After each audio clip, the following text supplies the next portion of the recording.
So today we are going to start chapter 3, the third chapter, business environment. Business environment होता क्या है? The term business environment, आप लोग definition देख लो, मैं आपके सामने present कर रहा हूँ.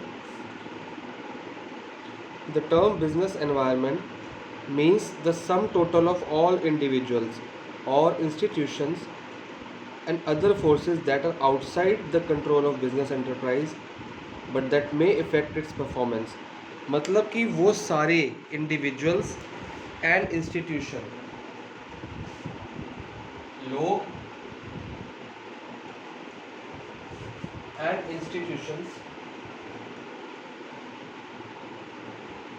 हर तरह के ऑल इंडिविजुअल्स एंड इंस्टीट्यूशन जो बिजनेस के अंदर भी हैं एंड आउटसाइड, जो बिजनेस के अंदर भी हैं और बिजनेस के बाहर भी हैं लेकिन बिजनेस से रिलेटेड है, उन सब को बोला जाता है बिजनेस एनवायरनमेंट. आप लोगों ने इकोनॉमिक्स में 11th में एक टर्म पढ़ी थी जिसको कहते हैं इंडस्ट्री. इंडस्ट्री हमने बताया था 11th में आपको. इंडस्ट्री मतलब कि मान लो एक चेयर इंडस्ट्री है. अगर चेयर इंडस्ट्री है तो इसमें वो सारे लोग आ जाएंगे, वो सारी फैक्ट्रीज आ जाएंगी जो चेयर बनाती हैं, ऑल फैक्ट्रीज जो चेयर बनाती हैं. अब चेयर बनाने के लिए हमको क्या चाहिए? वुड. तो ऑल वुड मैन्युफैक्चरर्स वो भी इसमें आ जाएंगे. अब वुड के बाद फेविकॉल चाहिए तो ऑल फेविकॉल कंपनीज.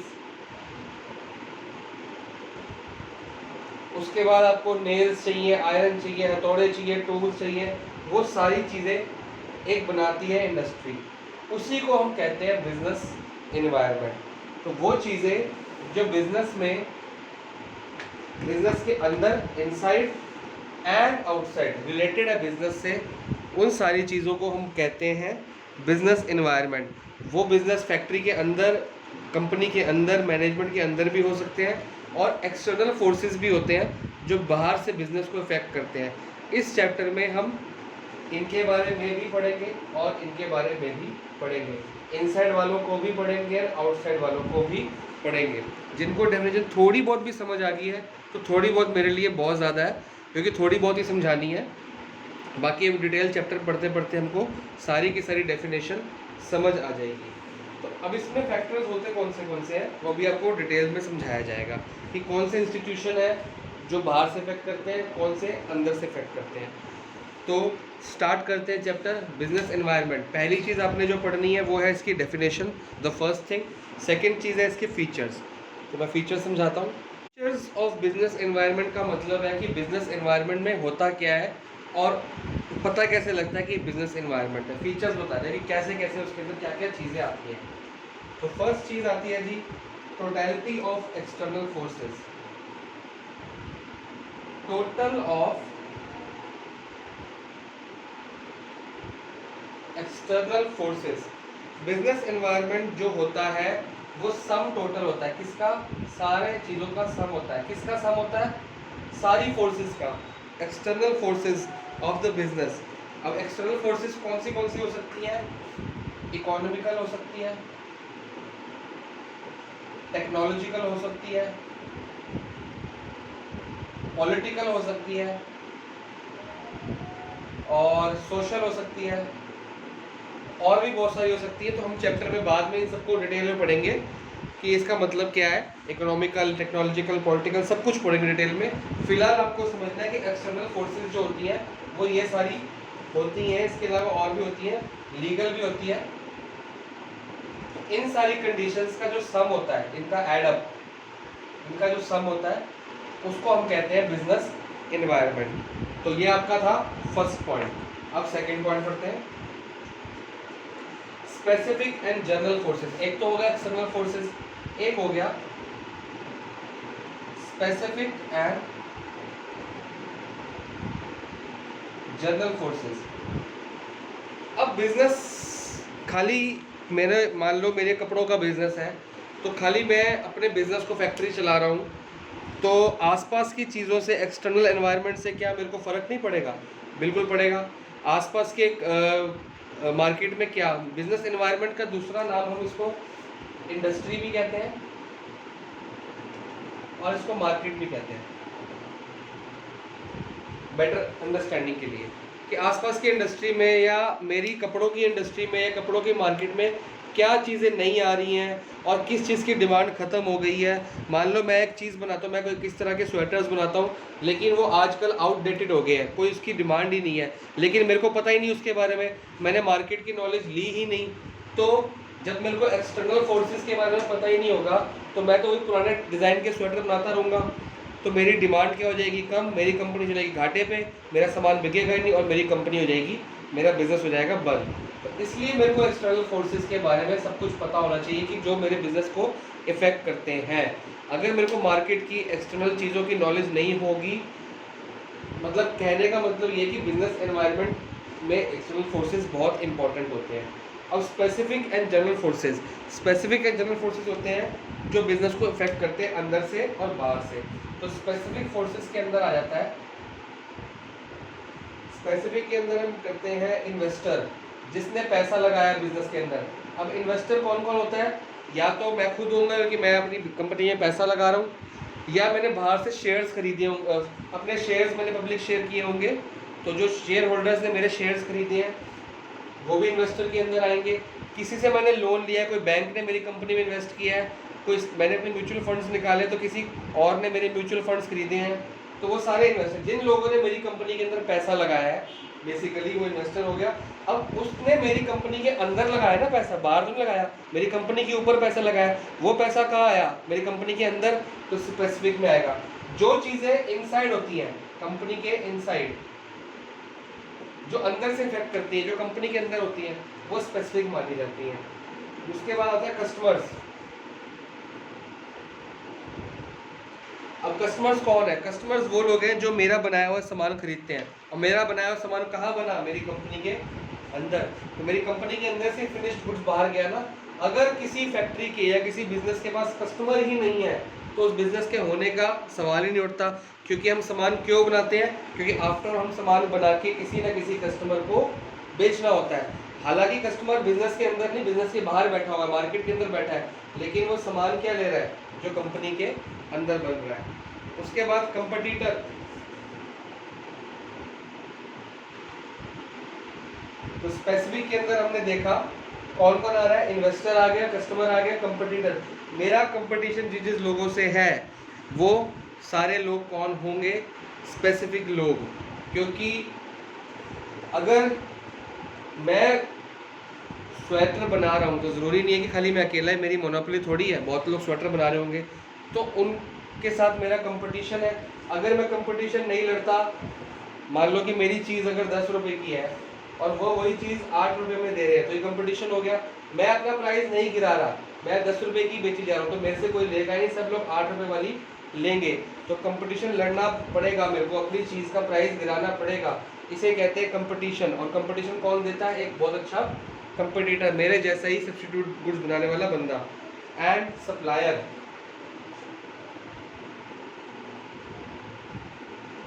सप्लायर मतलब मैंने कस्टमर के लिए क्या बनाया, फिनिश गुड बनाया। फिनिश गुड बनाने के लिए क्या चाहिए था, रॉ मटेरियल। रॉ मटेरियल को मैंने कन्वर्ट किया फिनिश गुड में। अब रॉ मटेरियल मैं किससे लूंगा, रॉ मटेरियल मुझे देगा सप्लायर। सप्लायर मतलब जिससे मैं रॉ मटेरियल और कच्चा सामान खरीदता हूँ उसको चेंज करके बेचता हूँ। तो बेसिकली हमने अकाउंट्स के अंदर भी पढ़ा हुआ है, जो हमारे को सामान बेचता है वो सप्लायर होता है, उसको हमने हमेशा पैसे देने होते हैं। तो ये हमारा होता है क्रेडिटर, अगर इससे उधार पे खरीदा सामान, और जिसको हम सामान बेचते हैं उससे पैसे लेने रहते हैं, तो ये हमारा होता है डेटर, क्योंकि इससे पैसा लेना होता है। तो अकाउंट्स के बच्चों को जल्दी समझ आ जाएगा। और कल परसों ही मैंने इंडियन इकॉनमी पढ़ाई थी, तो रॉ मटेरियल्स फिनिश गुड्स की बात हुई थी। तो एक बिजनेस में दो बंदे बहुत इंपॉर्टेंट होते हैं, सप्लायर और कस्टमर। इससे हम सामान खरीदते हैं, उसका कुछ ना कुछ बना के इसको हम बेचते हैं। अब इस प्रोसेस में सप्लायर से लेके कस्टमर तक पहुंचाने के बीच का जो प्रोसेस है उसको कहते हैं बिजनेस। इसमें हमको कंपटीशन भी लड़ना पड़ता है और पैसा भी लगाना पड़ता है। तो अब आप ध्यान से देखो ये सब लोग हैं कौन, इन्वेस्टर, कस्टमर, कंपटीटर, सप्लायर, कौन है सब ये लोग हैं। तो आ गया आपकी डेफिनेशन का एक पार्ट इंडिविजुअल्स। तो स्पेसिफिक फोर्सेस वो होंगी जो इंडिविजुअल्स, जो लोग होंगे जो कंपनी को इफेक्ट करते हैं अंदर से या बाहर से। उसके बाद आता है जनरल फोर्सेस। जनरल फोर्सेस लोग नहीं होते, जनरल फोर्सेस कंडीशंस होती हैं मार्केट की। अब मार्केट में क्या क्या कंडीशंस हो सकती हैं, ये वाली, इकोनॉमिक, टेक्नोलॉजिकल, सोशल, पॉलिटिकल, और क्या लिखा है यहाँ पे, लीगल। मार्केट में ऐसी कौन सी कंडीशंस प्रिवेल करती हैं जो हमारे बिजनेस को इफेक्ट करती हैं, उसे कहते हैं जनरल फोर्सेस। इकोनॉमिकल फोर्सेस अभी डिटेल में हम चैप्टर के अंदर पढ़ने वाले हैं आगे, आपको हल्का हल्का बता देता हूँ। मान लो टेक्नोलॉजिकल को पकड़ते हैं, मान लो मैं नोकिया के फ़ोन बनाता हूँ और वो वाले बटन्स वाले, टेक्नोलॉजिकल चेंज आ गया, टेक्नोलॉजी में चेंज आ गया और मार्केट में टच स्क्रीन आ चुका है। तो क्या जो टेक्नोलॉजी में चेंज आया वो मेरे नोकिया के बटन वाले फ़ोन की मार्केट को इफेक्ट करेगा? बिल्कुल करेगा, क्योंकि धीरे धीरे मेरे नोकिया के बटन की डिमांड बंद हो जाएगी और कम हो जाएगी, लोग सब किस पे जाएंगे, टच स्क्रीन पे। और ऐसा हुआ भी था रियल में। तो लोग जब टच स्क्रीन पे जा रहे हैं तो किसने इफेक्ट किया मेरी मार्केट को, मेरे बिजनेस एनवायरनमेंट को किसने इफेक्ट किया? टेक्नोलॉजिकल फोर्सेस ने, टेक्नोलॉजिकल फोर्सेस में। ये आपको सिर्फ एग्जांपल दिया है। इस तरह से economical forces, social forces, political forces, legal forces और बहुत सारे फोर्सेस होते हैं, ये हमारे बिजनेस को बाहर से इफेक्ट करते हैं। ये अपने आप चेंज होते हैं मार्केट में। मान पॉलिटिकल चेंजेस होते हैं जब गवर्नमेंट बदल जाती है या गवर्नमेंट कोई नया लॉ पास करती है, ठीक है। लीगल फोर्सेस को नया रूल पास हो गया, कोई नया लॉ पास हो गया जिससे हमारी कंपनी को नुकसान हो सकता है या फ़ायदा हो सकता है, तो हमारी कंपनी इफेक्ट हो जाती है उससे।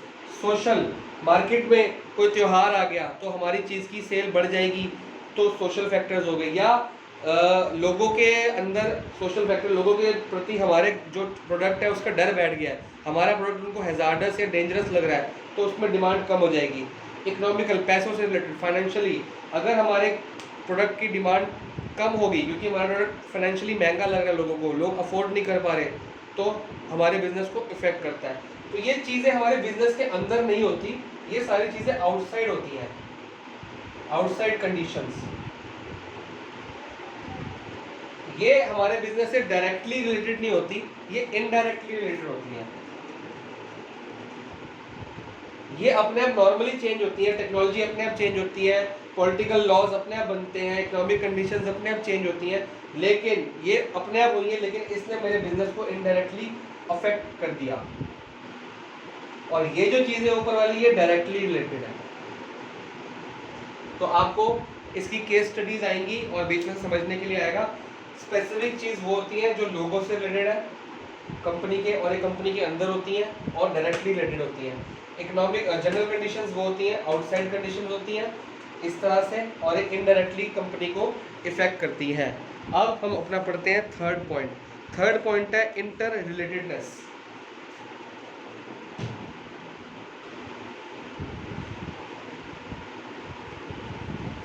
इंटर रिलेटेडनेस कह रहा है कि जो इंटरनल फोर्सेस हैं और जो एक्सटर्नल फोर्सेस हैं सब आपस में रिलेटेड है। तो हम पढ़ ही चुके हैं अभी, तो ये हम अभी डिस्कस ही किया है कि ये इंटरनल एंड एक्सटर्नल फोर्सेस सारे क्या है, आपस में इंटर रिलेटेड है। कैसे? बुक में एक एग्जांपल दिया है। मान लो कि मेरी इनकम बढ़ गई, इकोनॉमिक फैक्टर में आता है मेरी इनकम बढ़ गई, इनकम मेरी बढ़ गई, मेरी सैलरी बढ़ गई, मेरी तनख्वाह बढ़ गई, तो इकोनॉमिक फैक्टर में आ गया मेरी इनकम बढ़ गई। जब मेरी इनकम बढ़ गई है तो मैं क्या प्रेफर करूंगा? मैं प्रेफर करूंगा गुड क्वालिटी। पहले मैं हल्की क्वालिटी के ले रहा था, अब मैं कहूँगा बेटर क्वालिटी की चीज़ें लूँ।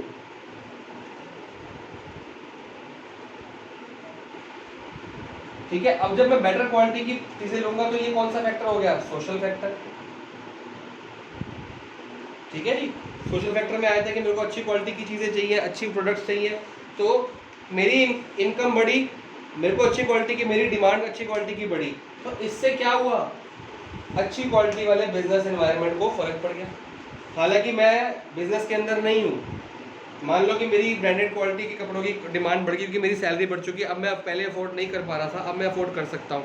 तो क्या मैं उन कपड़ों की कंपनी में काम करता हूँ? नहीं करता, मैं सिर्फ एक कस्टमर हूँ। मेरी इनकम बढ़ी है और मेरा मन चेंज हुआ है, मेरा मन कह रहा है कि मैं अब अच्छे कपड़े खरीदूँ, ब्रांडेड कपड़े खरीदूँ, महंगे कपड़े खरीदूँ। तो वो जो कंपनी के पास में जा जिसके कपड़े खरीदूंगा उसकी डिमांड, उसकी जो सेल बढ़ जाएगी। इसी तरह से मैं कंपनी के बाहर हूँ, एक्सटर्नल फोर्सेस हूँ, मैं एक्सटर्नल हूँ, लेकिन मैंने क्या इफेक्ट किया? कंपनी के अंदर की सेल, तो इंटरनल फोर्सेस हो गए। इसी तरह से कंपनी कभी बार डिस्काउंट देती है कि हमारी सेल बढ़े।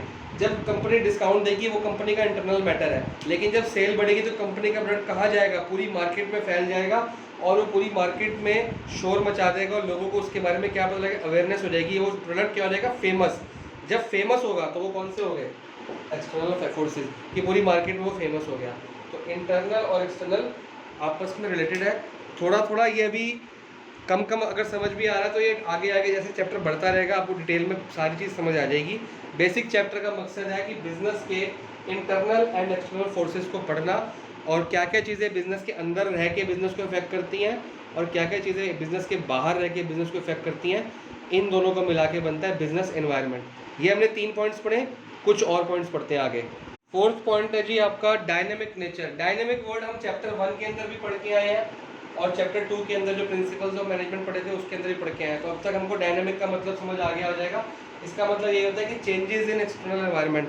अगर मार्केट में कोई चीज़ें मॉडर्न हो गई हैं, टेक्नोलॉजिकल इम्प्रूवमेंट हो गई है, एडवांसमेंट आ गई है, या किसी तरह से मार्केट में कोई भी कंडीशन आपकी चेंज हुई है, तो उसको हम कहते हैं, उसको हमको क्या करना, हैबिचुअल होना पड़ता है, उससे अपने आप को एडजस्ट करना पड़ता है। तो adjustment towards the changing environment वो कहते हैं डायनेमिक नेचर। तो बिजनेस एनवायरनमेंट डायनेमिक नेचर का होता है, मार्केट की कंडीशंस के हिसाब से इसको अपने आप को एडजस्ट करना पड़ता है, adjust according to changing conditions. तो डायनेमिक का मतलब फर्स्ट चैप्टर के अंदर भी यही था, सेकेंड चैप्टर के अंदर भी प्रिंसिपल्स पढ़े थे कि principles of management are dynamic in nature because they have to adjust according to the changing situations या कंडीशंस।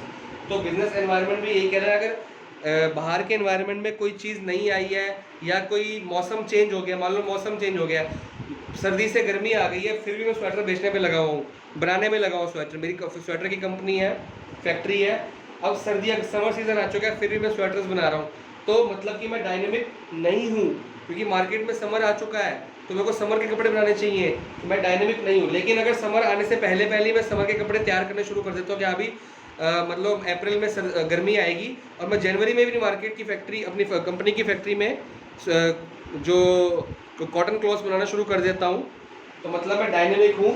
आने वाले 2 महीनों के बाद जो गर्मी आने वाली है उससे पहले मैं कपड़े बनाने शुरू कर दूँ। जैसे अब अप्रैल चल रहा है, मेरे को पता है कि जुलाई अगस्त में रेनी सीजन आने वाला है, तो मैं मान लो जून में या जुलाई में स्टार्ट कर दूंगा रेन कोट्स एंड अम्ब्रेलास वगैरह बनाने, तो मतलब मैं डायनेमिक हूँ, एक्सटर्नल चेंजेस के हिसाब से मैं अपने आप को एडजस्ट कर रहा हूँ। उसके बाद है अनसर्टेनिटी। हम पहले 11th में पढ़ के आए हैं कि बिजनेस और अकाउंट्स के अंदर पढ़ा कि बिजनेस जो है वो अनसर्टेन होता है, बिजनेस एनवायरनमेंट अनसर्टेन होता है, उसको हम प्रिडिक्ट नहीं करते पहले से ही। हमने मान लो एक सोचा कि हम अपने प्रोडक्ट पे डिस्काउंट देंगे, कितने का? 10% का। इससे हमारी सेल क्या हो जाएगी? सेल इंक्रीज हो जाएगी 3% से। मान लो ये हमारा एक प्रेडिक्शन था, जब हमने डिस्काउंट तो दे दिया, क्या सेल उस हिसाब से जो हमने सोची थी बढ़ी? क्या पता बढ़ी, क्या पता 3% से ज़्यादा बढ़ जाए, 5% हो जाए, क्या पता 1% ही बढ़े खाली, और क्या पता कि बढ़े ही ना। तो ये अनसर्टेनिटी है कि जो फैसले हम लें वो सही हो, ऐसा कोई ज़रूरी नहीं होता बिजनेस के अंदर, ये आपको करके देखना पड़ता है। तो बिजनेस के जितना भी एनवायरनमेंट है वो अनसर्टेन होता है कि हम जो इंटरनल प्लानिंग करेंगे या इंटरनल पॉलिसीज़ बनाएंगे वो एक्सटर्नली कैसे अफेक्ट करेंगी हमें अभी नहीं पता होता, वो मार्केट में जाके ही चीज़ें पता लगती हैं। इसी तरह से एक्सटर्नल इंटरनल फोर्सेस पॉलिसीज भी अनसर्टेन होती हैं और एक्सटर्नल फोर्सेस भी अनसर्टेन होते हैं। मार्केट में कब क्या नया प्रोडक्ट आ जाए किसी को नहीं पता होता, कब कोई नई इनोवेशन आ जाए किसी को नहीं पता होता। तो इसी तरह से जैसे कि मोबाइल्स डेली नए मॉडल्स के आ रहे हैं, गाड़ियाँ नए मॉडल्स की हर महीने 2 महीने 6 महीने में आ जाती हैं, हर महीने एक ही कंपनी के कितने मॉडल्स नए निकल जाते हैं मोबाइल्स के। तो हमें नहीं पता कि नया मॉडल जो आएगा वो क्या नया फीचर लेके आ जाएगा, क्या नया चीज़ लेके आएगा। तो ये अनसर्टन है, ये एक्सटर्नल फोर्सेस में आ जाता है कि मार्केट में कहीं कब क्या नया प्रोडक्ट आ जाए, मार्केट में कब हमारे प्रोडक्ट की डिमांड किसी वजह से कम हो जाए, मार्केट में हमारे प्रोडक्ट बहुत फेमस हो जाए, नहीं पता होता। तो ये अनसर्टेनिटीज होती हैं। उसके बाद आता है कॉम्प्लेक्सिटी। बिजनेस एनवायरनमेंट बहुत कॉम्प्लेक्स है। अभी तक मैंने आपको बहुत सारी चीज़ें बता दी, टेक्नोलॉजिकल, इकोनॉमिकल, सोशल, पॉलिटिकल, अंदर का जो एनवायरनमेंट होता है इनसाइड एनवायरनमेंट, तो कितना कॉम्प्लेक्स हो गया ये काम। तो ये बहुत ज़्यादा कॉम्प्लेक्स फीचर है कि सारे एक्सटर्नल एंड इंटरनल फोर्सेस को इकट्ठा कंबाइन करके साथ लेके चलना, सबको माइंड में रखना बहुत ज़्यादा मुश्किल है। आजकल लॉकडाउन चल रहा है, आपके लिए कितना मुश्किल हो रखा है कि स्कूल की क्लासेस भी अटेंड करनी है, ठीक है, और स्कूल का होमवर्क भी करना ज़रूरी है। बीच में मैडम ने बोल दिया कि यूटी भी होना है, तो परेशान हो गए यार, समझ पहले कुछ नहीं आ रहा था, ऊपर से यूटी, इधर ट्यूशन वाले का भी होमवर्क करना है, ट्यूशन की एक क्लास खत्म हुई दूसरी शुरू हो जाती है, ऊपर से डाउट्स निकल आते हैं कहाँ जाए कहाँ ना जाए। तो एक्सटर्नल फोर्सेस भी हो गए स्कूल के, और ट्यूशन क्या हो गया, सॉरी स्कूल हो गया आपका इंटरनल फोर्स, और ट्यूशन क्या हो गया एक्सटर्नल फोर्स, और आप बीच में फंस गए हो। तो कितना मुश्किल है। अब जो चीज़ मुश्किल हो गई वो क्या हो गई, कॉम्प्लेक्सिटी।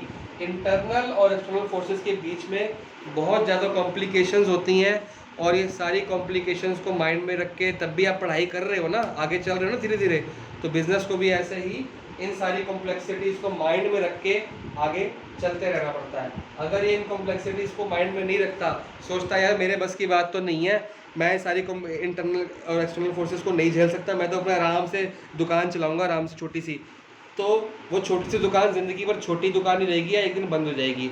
जिसने बिजनेस को ग्रो करना है, आगे लाइफ में बढ़ना है, तो इन कॉम्प्लेक्सिटीज़ के साथ इसको साथ में लेके चलना पड़ता है, इसके साथ डील करना आना चाहिए। उसके बाद लास्ट आपका पॉइंट आता है रिलेटिविटी।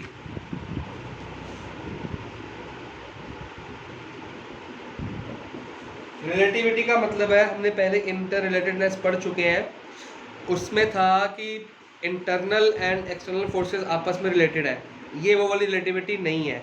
रिलेटिविटी का मतलब होता है डिफरेंट है हर कंट्री में, different forces in different countries या एरियाज या स्टेट्स। तो इस रिलेटिविटी को पहले के इंटर, जो थर्ड पॉइंट था इंटर रिलेटेडनेस, उससे मिक्स नहीं करना आपने।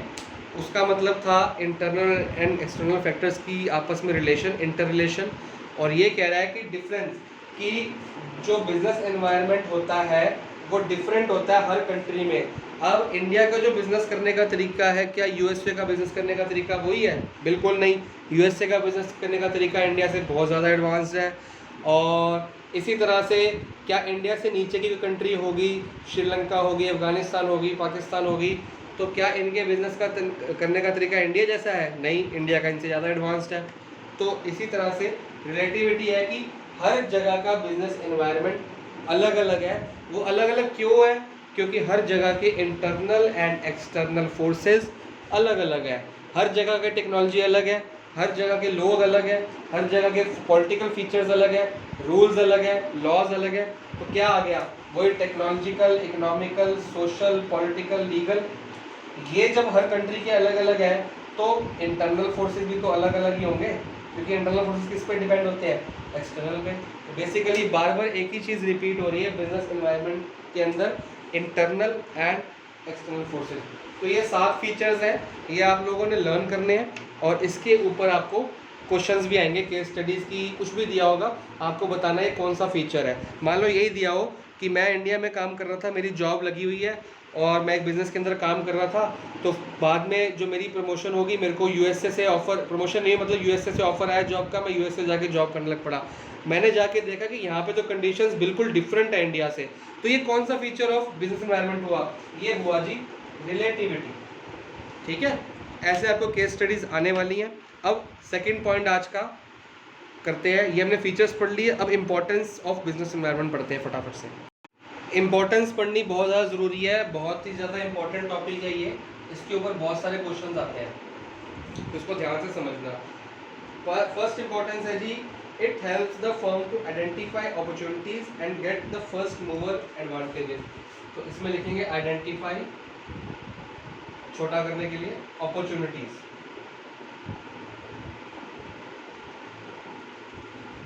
ठीक है जी। एंड फर्स्ट मूवर एडवांटेज मतलब अगर हमको बिजनेस एनवायरनमेंट की नॉलेज है, हम इंपॉर्टेंस पढ़ रहे हैं ना कि ये इंपॉर्टेंट क्यों है बिजनेस एनवायरनमेंट समझना, इंटरनल एंड एक्सटर्नल फोर्सेस समझना इंपॉर्टेंट क्यों है। अगर हमें इस चीज़ की इन्वायरमेंट की नॉलेज होगी, इंटरनल चीज़ों की, बाहर की चीज़ों की नॉलेज होगी, तो मार्केट में कोई अपॉर्चुनिटी होगी मेरे लिए, तो मैं फटाफट से उसको क्या कर लूँगा, एडवांटेज ले लूँगा, फ़ायदा ले लूँगा। कैसे ले लूँगा, मान लो कि नया प्रोडक्ट के बारे में, जैसे किसी मेरे को पता लगा यार इंडिया में एक ऐसी स्टेट है जहाँ पे अभी गाड़ियाँ शुरू भी नहीं हुई है, मतलब लोगों को भी पता ही नहीं कि मतलब ऐसी कोई गांव है या ऐसा कोई स्टेट है जहाँ पे लोगों के पास इनकम तो है लेकिन उनको नए मॉडल्स की गाड़ियों के बारे में पता नहीं है, क्योंकि वो पुरानी गाड़ियाँ वहाँ बिक रही है। तो मेरे को अगर नॉलेज होगी तो मैं फटाफट से जाऊँगा, उस अपॉर्चुनिटी का क्या करूँगा, आई विल टेक एडवांटेज, उसका फ़ायदा उठाऊँगा। ये फ़ायदा मैं तब उठा पाऊंगा जब मेरे को बिजनेस एनवायरनमेंट के बारे में पता होगा कि इंडिया के अंदर क्या क्या है। जैसे लगाते हैं, बुक में एग्जांपल दिया, मारुति उद्योग ने, जब इंडिया में लोगों के पास गाड़ियां नहीं थी और इंडिया की इकोनॉमी ग्रो होने शुरू हो गई थी, तो मारुति उद्योग ने देखा यार इंडिया के पास लोगों के पास पैसा आना शुरू हो गया, लोग एडवांस होने शुरू हो गए, मॉडर्नाइज होने शुरू हो गया, क्यों ना गाड़ियाँ बनाई जाए, क्योंकि बाहर के देशों में तो गाड़ियाँ थी, क्यों ना गाड़ियाँ बनाई जाए और बेची जाए। तो उसने क्या किया, अपॉर्चुनिटी देखी कि यार इंडिया में गाड़ियाँ नहीं है तो गाड़ियों का बनाना शुरू कर दिया, अपॉर्चुनिटी देखी गाड़ियाँ बनाने की और एडवांटेज लिया, फ़ायदा लिया उसका। तो आज इंडिया में सबसे पहले मारुति का नाम ही आता है। गाड़ी किसकी है जी, मारुति, क्योंकि ऐसा कोई बंदा इंडिया में नहीं होगा जिसने कभी ना कभी मारुति की गाड़ी ना ली हो। हर बंदे ने अपनी लाइफ में कभी ना कभी मारुति की गाड़ी ज़रूर ली होती है। क्यों, क्योंकि वो सबसे पहले था, उसने सबसे फर्स्ट था, it was the first to take advantage. तो अगर हमें बिजनेस एनवायरनमेंट की नॉलेज होगी तो हम अपॉर्चुनिटी का फ़ायदा उठा सकते हैं। First to take opportunity and advantage of the opportunity, ठीक है जी। सेकंड है, it helps the firm to identify threats and warnings, identify threats and warnings. जैसे हमको पहचान करनी आ जाएगी मार्केट में अपॉर्चुनिटी की, यार मार्केट में इस चीज़ की अपॉर्चुनिटी में ये भी आ जाता है कि इस चीज़ की डिमांड बढ़ रही है, चलो हम वो चीज़ बनानी शुरू कर देते हैं। जैसे अभी लॉकडाउन में पता लगा कि फ़ोन्स की, लैपटॉप्स की डिमांड बहुत बढ़ गई, लेकिन अभी सेल अलाउड नहीं थी। इस तरह से पता लगा वेंटिलेटर्स की डिमांड बहुत बढ़ गई, तो बहुत सारी कंपनीज ने वेंटिलेटर बनाने शुरू कर दिए। पीपीई किट की डिमांड बहुत बढ़ गई, पीपीई किट बनानी शुरू कर दी। तो अपॉर्चुनिटी को ग्रैस्प करना, उसका फ़ायदा उठाना बिजनेस एनवायरनमेंट में आता है। जैसे अपॉर्चुनिटी को पहचानना आना चाहिए, वैसे थ्रेट्स एंड वार्निंग्स को भी आना चाहिए। यार ये मार्केट में खतरनाक चीज़ है, अगर मैं ये प्रोडक्ट बनाऊंगा तो ये मेरी कंपनी को ले डूबेगा, ऐसी चीज़ें और ये कंडीशन, ये रूल जो गवर्नमेंट ने निकाल दिया ये मेरे लिए बहुत ख़राब है, तो मेरे को बहुत संभल के चलना पड़ेगा। तो ये हमको पढ़ना बहुत ज़रूरी होता है। जैसे मैं एक, मान लो फ़ोन बेच रहा हूँ, मैं एक फ़ोन बना रहा हूँ जो नॉर्मल फीचर्स के साथ चल रहा है, नॉर्मल फीचर वाला फ़ोन बना रहा हूँ, और मार्केट में एडवांस फ़ोन आ गए जिसको हम कहते हैं स्मार्टफोन। तो मेरे को इसकी नॉलेज होनी बहुत ज़रूरी है। तो मेरे लिए ये स्मार्टफोन क्या है, एक थ्रेट है, एक वार्निंग है। क्या वार्निंग है भैया, कि अगर मैं नॉर्मल से स्मार्ट पे शिफ्ट नहीं हुआ तो मेरी कंपनी क्या हो जाएगी, डूब जाएगी, ख़त्म हो जाएगी। तो मेरे को नॉर्मल से स्मार्टफोन पे आना ही पड़ेगा। तो मेरे लिए क्या है, ये स्मार्टफोन थ्रेट। लेकिन स्मार्टफोन वाले के लिए क्या था, ये अपॉर्चुनिटी। उसने देखा यार मार्केट में सिर्फ नॉर्मल फ़ोन बिक रहे हैं, क्यों ना मैं स्मार्टफोन बेचूं। तो स्मार्टफोन वाली कंपनी के लिए अपॉर्चुनिटी थी और मेरी कंपनी के लिए क्या है, थ्रेट, क्योंकि मैं नॉर्मल बेच रहा हूँ। तो क्लियर हो गया। तो इसी तरह से हमको बिजनेस में थ्रेट्स एंड वार्निंग्स के बारे में पता तब लगेगा जब हमको बिजनेस एनवायरनमेंट की एक्सटर्नल एंड इंटरनल फोर्सेस की नॉलेज पूरी तरह से हो रही है। ये सब MCQ उसमें आते हैं, केस स्टडीज़ में कुछ भी लाइन दे देंगे आपको, भी केस स्टडी समझाऊंगा भी आपको इसके ऊपर बेस्ड। तीसरा है जी it helps in assisting in planning and policy formation. अगर हमको ये सब की नॉलेज, एनवायरनमेंट की नॉलेज होगी तो क्या होगी, helps in planning and policy making. ठीक है जी, जब मेरे को सारी चीज़ों के बारे में ढंग से पता होगा तो मैं प्लानिंग भी अच्छी करूँगा और पॉलिसी भी अच्छी बनाऊँगा, ताकि उस हिसाब से मेरी बिके मार्केट की जैसी कंडीशंस होंगी एक्सटर्नल, उसी तरह से इंटरनल पॉलिसी और प्लानिंग होगी। ये काफ़ी इजी पॉइंट था। आगे it helps in tapping useful resources. अब रिसोर्सेज के अंदर क्या आता है आपका, इनपुट्स एंड आउटपुट्स। इनपुट्स में आपके आ गए रॉ मटेरियल और आउटपुट में आ गया आपका फिनिश गुड्स। ठीक है जी, तो मेरे को कोई भी चीज़ बनाने के लिए सबसे पहले क्या चाहिए, raw material.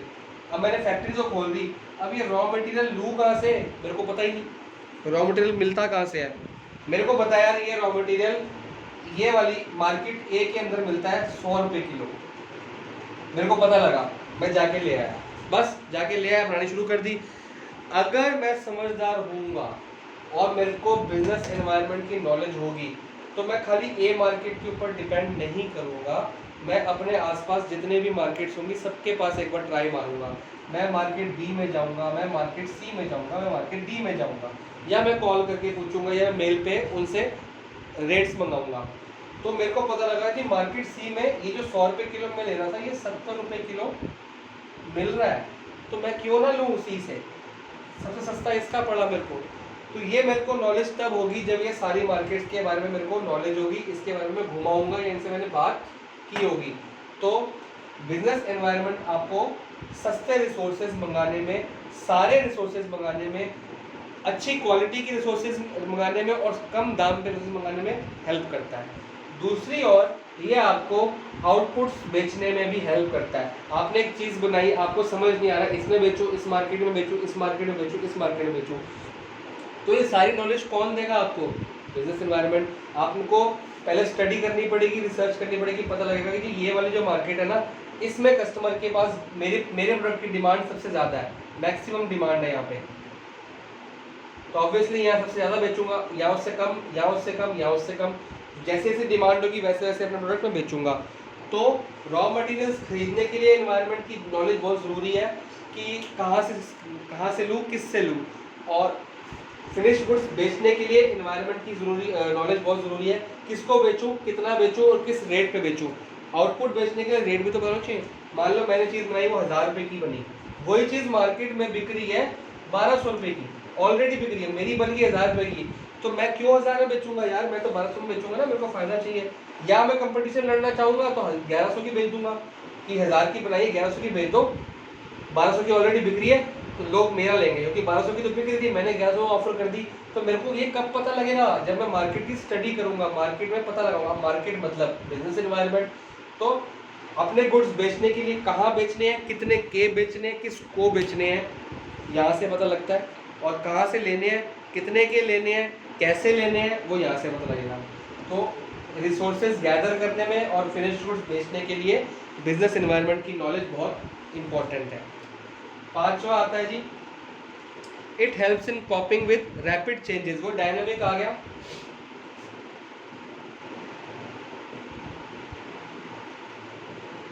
Rapid changes adjustment. Market में जो भी चीज़ें चेंज हो रही है, कंडीशंस चेंज हो रही हैं, उसके हिसाब से मेरे को चेंज करने के लिए बिजनेस एनवायरनमेंट की नॉलेज होना बहुत इंपॉर्टेंट है। इंपॉर्टेंस पढ़ रहे हैं तो इंपॉर्टेंट वर्ड बार बार यूज़ हो रहा है। तो मार्केट में कोई किस चीज़ की डिमांड बढ़ गई तो मेरे को वो चीज़ बनानी चाहिए, और मेरे प्रोडक्ट की डिमांड गिर गई तो मेरे को चीज़ के ऊपर अपनी क्वालिटी इंप्रूव करनी चाहिए, रेट्स को कम करना चाहिए। मार्केट में कंपटीशन बढ़ गया तो कंपटीशन कैसे लड़ना है, उस हिसाब से चेंजेस करने चाहिए। तो चेंजिंग एनवायरनमेंट के हिसाब से अपने को चेंज करना, ये डायनेमिक वाला फीचर ही आ जाता है आपका बेसिकली। लास्ट पॉइंट है इसके अंदर, it helps in improving performance.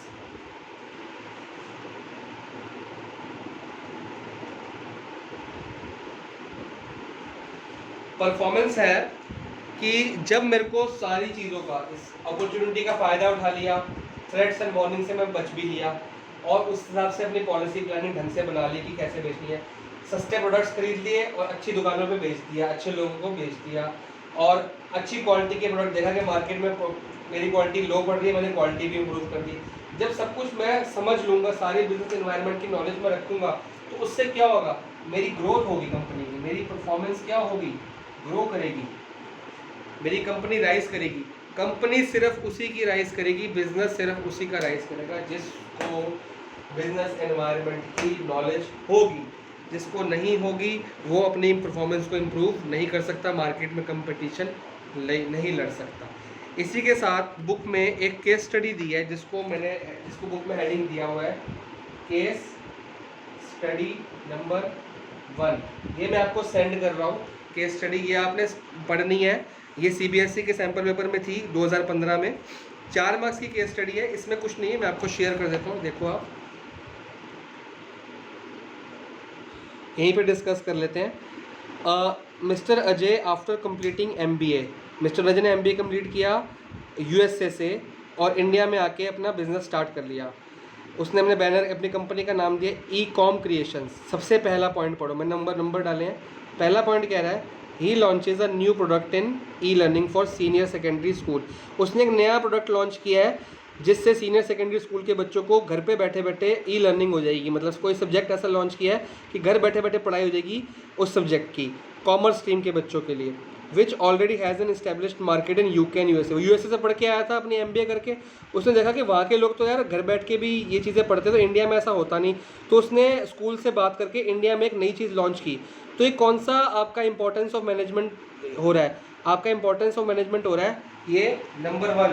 उसने देखा कि जो चीज़ USA में थी वो इंडिया में नहीं है, तो मैं अपॉर्चुनिटी का फ़ायदा उठाऊँ। तो उसने अपॉर्चुनिटी का फ़ायदा उठाया और प्लानिंग की और पॉलिसी बनाई और लॉन्च की अपनी प्रोडक्ट। तो फर्स्ट वाले में आपसे पूछा गया, कौन सी इस लाइन में पूछा गया है, तो इसका आंसर है कि अपॉर्चुनिटी हमने फ़ायदा उठाया। फिर नीचे सेकंड पॉइंट मैंने मार्क किया है ये वाला, his business starts flourishing in India. उसका बिजनेस क्या हो गया, बहुत तेज़ी से बढ़ना शुरू हो गया। तो इसमें हमारा कौन सा हो गया, परफॉर्मेंस, ग्रो, बढ़ना शुरू हो गया। ठीक है जी। थर्ड पॉइंट है जी, now more Indian companies entered into the market, कि जैसे मेरा बिजनेस बढ़ा तो बाकी कंपनीज ने भी एंटर करा और कंपटीशन बढ़ गया। बहुत सारी कंपनीज ने E-लर्निंग के प्रोसेस बनाने शुरू कर दिए। तो ये कौन सा फीचर हुआ, अब जब बाकी कंपनीज एंटर कर दी तो मेरे लिए क्या है, मेरे लिए थ्रेट है, वार्निंग है कि भैया समझ जा, बाकी कंपनीज भी आ गई हैं, तो अपने प्रोडक्ट को इतना अच्छा बना दे ताकि हम कंपटीशन लड़ सके। जैसे आपको बताता हूँ मैं, सबसे पहले जब नोटबंदी हुई थी, नोटबंदी में सबसे बड़ा नाम उभर के जो आया था E-कॉमर्स के अंदर वो था पेटीएम। पेटीएम उससे पहले भी था पर इतना फेमस नहीं था। जैसी नोटबंदी हुई पेटीएम के तो खाते खुल गए, पेटीएम के वारे न्यारे हो गए और सब हर बंदे के फ़ोन पेटीएम पहुंच गया। तो पेटीएम एक ऐसा वर्ल्ड ब्रांड, इंडिया का ब्रांड बन गया था जिसने नोटबंदी में लोगों की पैसा, सामान खरीदने में, बिजनेस करने में, हर चीज़ में पेटीएम ने बहुत हेल्प की। जिनके पास पेटीएम नहीं भी था उन्होंने भी ले लिया था। तो ये क्या हुआ, अपॉर्चुनिटी उसने ग्रैस्प की, पॉलिसी बनाई, अपॉर्चुनिटी ग्रैस्प करी। उससे क्या हुआ, उसका बिजनेस क्या हुआ, इम्प्रूव हुआ। उसने देखा कि मार्केट में चेंजेस आ रहे हैं तो उसने अपने पेटीएम को और मजबूत कर दिया और अच्छे लोगों को हायर किया और क्वालिटी पेटीएम की बढ़ा दी। बाद में क्या हुआ, बाद में जी भीम ऐप भी आ गई, फ़ोन पे भी आ गया, अमेज़ॉन पे भी आ गया, कितने सारे आ गए। तो मतलब ये पेटीएम के लिए क्या बना, थ्रेट्स एंड वार्निंग कि भैया अपनी जो क्वालिटी को इम्प्रूव कर ले, अपने डिस्काउंट्स अच्छे दे दे, वरना तेरी कंपनी घाटे में चली जाएगी। तो इसी तरह से आपको केस स्टडीज़ आने वाली हैं। तो इस क्वेश्चन में ये पूछा गया था कि आपको आइडेंटिफाई करनी है, क्वेश्चन में ध्यान से देखो, identify the quote line from above para, कि कौन सी लाइंस आपको मैनेजमेंट के बिजनेस के एनवायरनमेंट की सिग्निफिकेंस बनाता है। तो पहले आपको वो लाइनें मार्क करनी है, मैंने ऑलरेडी मार्क करके दी हैं आपको, पहले आपको वो लाइनें मार्क करनी आनी चाहिए। तो यहाँ पे मेरे को 3 लाइनें मिली आंसर के हिसाब से, 1, 2 और 3। मैं आपको सेंड करूँगा, घर बैठ के आराम से पढ़ना। 3 लाइनें मिली और 3 प्रिंसिपल्स नीचे मिले, ठीक है। इसी तरह से आपको मैं 3 क्वेश्चन आज होमवर्क के लिए दूंगा। वो 3 क्वेश्चन आपने होमवर्क में पढ़ने हैं, वो केस स्टडीज़ पढ़नी है, उसका मेरे को आंसर करना है। 3 से 4 क्वेश्चन जितने मेरे को समझ आएंगे मैं दूंगा, ठीक है सर। तो ये आपने पढ़ना है आज, इसको ढंग से रीड करना, बहुत इंटरेस्टिंग है, बहुत मज़ेदार है।